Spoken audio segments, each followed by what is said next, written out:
પરેશ ધાનાણી આજે રાજકોટ પહોંચ્યા હતા, જ્યાં તેમણે ખોડલધામના દર્શન કર્યા હતા અને ત્યારબાદ ક્ષત્રિય મહિલાઓ સાથે તેમણે મુલાકાત પણ કરી હતી। આશાપુરા માતાજીના દર્શન કરી ક્ષત્રિયાણીઓ સાથે ધાનાણીની મુલાકાત। રાજપૂત સમાજની મહિલાઓએ ધાનાણીનું કર્યું સ્વાગત। ક્ષત્રિય સમાજની બહેનોએ પરેશ ધાનાણીના લીધા ઓવારણા। ક્ષત્રિય સમાજની બહેનો અને દીકરીઓ બની ભાવુક। ક્ષત્રિય બહેનોએ ધાનાણીને પોતાની વેદના કહી। ધાનાણીએ ક્ષત્રિય બહેનોને सांत्वना पण आपी।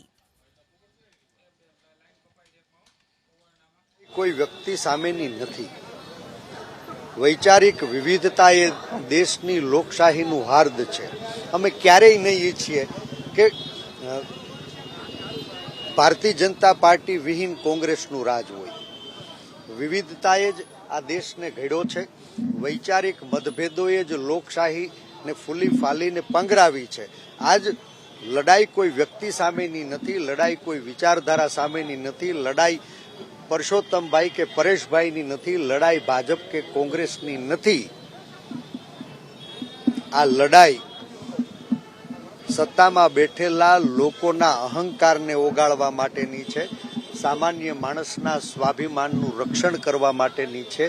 आ देश में बाबा साहेबे प्राण पूरीने जे संविधान थी 18 वर्णनी अधिकार यात्रा आगळ वधारी थी, आज ए 18 वर्णनी अधिकार यात्रा उपर क्यांय सरकारी तंत्रए लगाम कशी छे, त्यारे फरी पाछा आ देशनुं बंधारण बचाववा माटे, संविधाननी रक्षा करवा माटे देशना बधा ज लोको साथे मळी आ स्वाभिमान युद्धने आगळ धपावे एवी राजकोटना जनजनने विनंती करवाई। परेशभाई धानाणी જ્યારે અમારા અમુક બહેનો જોહર કરવા જવાના હતા, જેને ખરેખર તો આત્મવિલોપન કહેવાય, જોહર શબ્દ ન વપરાય, તો જે આત્મવિલોપન કરવા જવાના હતા ત્યારે પરેશભાઈએ એ લોકોને આહવાન કર્યું હતું અમારા ઇતિહાસ પ્રમાણે કે ભાઈ હું તમારો જવતલિયો ભાઈ થયો છું।